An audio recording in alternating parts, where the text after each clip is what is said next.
cancel kontrak bisa dituntut di Small Claim Tribunal. Jadi sebenarnya apakah cancel kontrak itu majikan boleh menuntut ke Small Claim Labor Tribunal? Boleh, menuntutnya boleh. Berhasil atau tidaknya kembali ke hakimnya. Karena hakim akan meneliti semua bukti-bukti dan akan meneliti semua kronologinya. Dan Mbak Wati kebetulan menang karena beliau tahu apa yang harus dilakukan, dan semua ini atas bantuan siapa? JPMI dan Mission. Nah, jadi yang perlu diketahui teman-teman adalah proses. Ingat, kalau kalian mencari majikan, pahami prosesnya. Jangan tergiur sama bonusnya ya.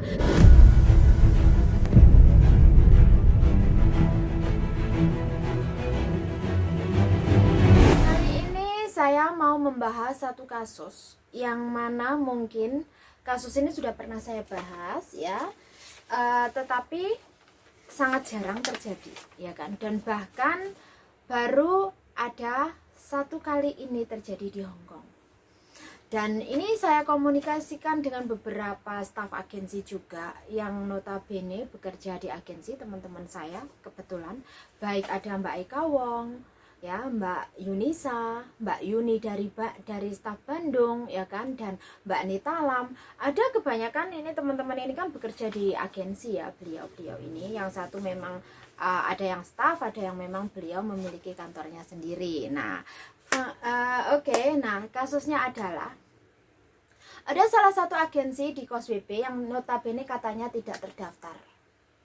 Tapi banyak peminatnya. Mengapa? Karena ada iming-iming bonus yang lumayan tinggi. Jika Anda finish kontrak dan mencari majikan di agen tersebut, bonusnya adalah 4.000 jika Anda sudah vaksin 3.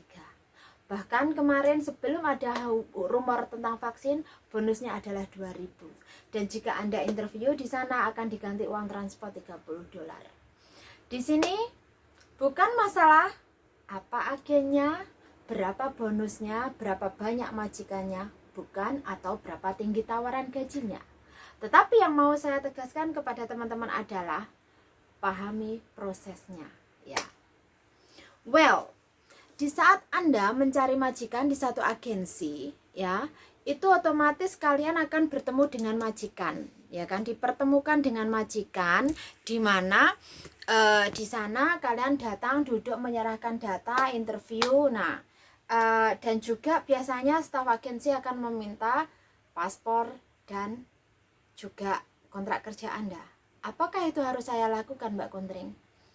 Sebelum Anda menyetujui kontrak kerja ini atau Anda menyetujui sepakat dengan majikan tersebut, Anda tidak perlu melakukan itu. Kecuali Anda sudah menyetujui ini, silahkan Anda memberikan dokumen Anda untuk sebentuk prosesnya ya. Kemudian berapa lamakah sebenarnya prosesnya? Baiklah, nah Anda setelah interview kemudian merasa cocok dan setuju, mulailah Anda menandatangani yang namanya kontrak kerja ya. Kemudian ada formulir yang wajib diisi oleh pekerja, yaitu ID 988A. Nah, ini adalah isi data kalian yang diisi oleh agensi, kalian hanya dimintai tanda tangan. Biasanya seperti itu. Nah, di sini dalam prosesnya setelah penandatanganan dokumen ini, dan majikan pun juga memiliki dokumen ID 988B adalah milik majikan. 3 dokumen ini sudah ada di agensi ditambah dengan paspor dan kontrak lama Anda, maka Anda akan diproses untuk medical check up. Yang mana medical check up ini menyeluruh ya, tes antibody, tes HIV, X-ray, dan juga tes urin. Kembali lagi kepada agensi tersebut memakai form yang mana.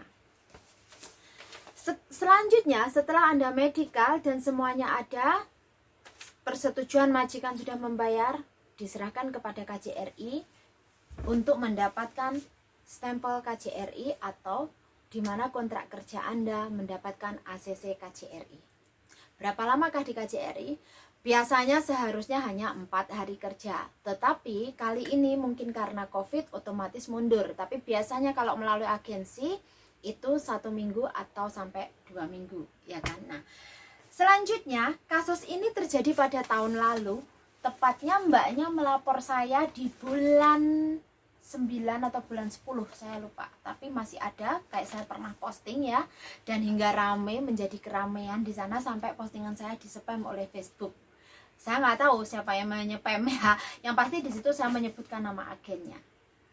Dan kasus tersebut, majikan disarankan menuntut ke small claim tribunal dikarenakan si mbaknya ini datang ke agensi berniat untuk memutus kontrak dengan majikan yang lama tetapi belum memutus kontrak. Kemudian berubah pikiran setelah dia menandatangani kontrak kerja. Selang 1 minggu beliau menelpon staf agensi menyatakan ingin cancel karena majikan meminta beliau untuk tinggal. Di situ pihak agensi menunda dan mbaknya sendiri juga tidak bisa libur. Akhirnya setelah libur, mbaknya memang dibolehkan menunda tetapi bersyarat bahwa majikan akan menuntut ke small claim labor tribunal atas tuntutan damage process. Sebelum beliau menuntut, kita pernah mendengar sebuah berita dan ada tulisan bahwa cancel kontrak bisa dituntut di small claim tribunal. Dan saya nggak mau menunjukkan siapa yang menulis ya. Oke, lihat ya. Nah, sebenarnya apakah bisakah dituntut? Pertama, memang bisa mengajukan tuntutan, labor tidak bisa menolak. Karena tuntutan boleh diajukan. Tetapi seberapa jauhkah proses itu bisa diajukan? Di sini yang perlu saya tegaskan bahwa proses itu bisa diajukan kalau si A ini mengundurkan diri di saat proses sudah sampai kepada imigrasi, di mana dia back out, visa approval, appointment visa sudah ada. Dia bisa dituntut oleh majikan damage process. Tetapi kalau belum sampai ke sana, kalau sudah medical dan untuk legalisasi ke KJRI, dia wajib mengganti hanya biaya legalisasi dan biaya medikal. Karena asuransi belum dibelikan. Begitupun juga kalau kecuali asuransi yang di KJRI itu asuransi full, tapi biasanya yang diajukan ke KJRI adalah asuransi untuk mengcover approval kontrak kerja, di mana yang berlaku 26 bulan yaitu berharga $100. Jadi belum asuransi pekerjanya, masih asuransi pra pekerja karena memang visa belum approve. Ya. Nah, kecuali Anda kontrak mandiri. Selanjutnya, karena mbaknya memang meng-cancel dan majikan tetap melanjutkan tuntutan di small claim labor tribunal. Dan Mbak Wati ini mendapatkan panggilan, surat panggilan. Beruntungnya majikan mensupport. Bahkan dia diwajibkan mengganti 5.500 sebagai bentuk ganti rugi. Dan surat tersebut disodorkan oleh staf agensi di agensi tersebut kepada siapapun yang mencari majikan di situ. Jika majikan back out, dia akan mengganti kamu sekian. Jika kamu back out, akan mengganti sekian. Apakah faktanya kalau majikan back out akan mengganti? No, tidak pernah terjadi dan tidak pernah ada.